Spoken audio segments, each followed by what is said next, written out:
మనం రెగ్యులర్గా ప్రిపేర్ చేసుకునే రవ్వ ఉప్మాని ఎలా ప్రిపేర్ చేయాలో చూపిస్తున్నాను. ముందుగా స్టవ్ ఆన్ చేసుకొని కడాయి పెట్టి 2 కప్స్ దాకా రవ్వని తీసుకుంటున్నాను. ఈ రవ్వని లో ఫ్లేమ్ లోనే డ్రై రోస్ట్ చేసుకోవాలి. మాడిపోకుండా ఇలా మిక్స్ చేస్తూ రవ్వని లో ఫ్లేమ్ లోనే వేయించుకోవాలి. ఇలా ఒక 5 మినిట్స్ వేయించిన తర్వాత రవ్వ అనేది మంచి స్మెల్ వస్తుంది. ఇలా స్మెల్ వచ్చాక ఆపేసి ఈ రవ్వని పక్కన పెట్టుకోండి. రవ్వని ఇలా వేయించడం వల్ల ఉప్మా అనేది ముద్దలా కాకుండా పొంగుతూ పొడి పొడిగా వస్తుంది. ఇప్పుడు కడాయి పెట్టుకొని అందులో ఆయిల్ స్పూన్ తోని 2 స్పూన్స్ ఆయిల్ వేసుకోవాలి.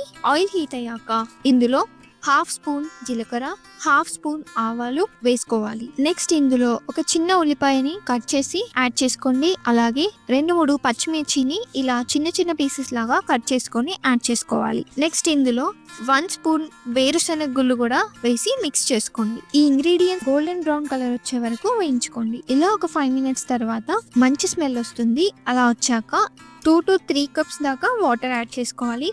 వాటర్ యాడ్ చేసుకొని బాగా మరిగించాలి. ఇందులో ఒక 1 స్పూన్ దాకా ఉప్పు కూడా యాడ్ చేస్తున్నాను. ఇలా ఒక 2 మినిట్స్ మూత పెట్టుకొని వాటర్ మరిగేదాకా వెయిట్ చేయండి. చూడండి, ఈ విధంగా వాటర్ పొంగుతూ మరిగిపోయాక ఇప్పుడు మనం రోస్ట్ చేసి పెట్టుకున్న ఉప్మా రవ్వని ఇందులోకి యాడ్ చేయాలి. చూడండి, ఇలా ఒక చేత్తో రవ్వ వేస్తూ ఇంకో చేత్తో స్పూన్ తో కలుపుతూ వేయాలి. ఇలా అయితే రవ్వ ముద్దలో పడిపోకుండా పొడి పొడిగా వస్తుంది. ఇలా రవ్వంతా యాడ్ చేశాక ముద్దలు లేకుండా మొత్తం నీట్ గా కలుపుకొని లో ఫ్లేమ్ లోనే 5 to 10 మినిట్స్ ఉడకనివ్వాలి. ఇలా ఒక 5 to 10 మినిట్స్ లో ఫ్లేమ్ లో ఉడికించడం వల్ల చూడండి, రవ్వ ఇలా పొల్లు పొల్లుగా ముద్దలు లేకుండా నీట్ గా ఉడికిపోతుంది. చూడండి ఎంత బాగా ఉడికిపోయిందో. స్మెల్ అయితే అదిరిపోయింది. టేస్ట్ కూడా చాలా బాగుంటుంది.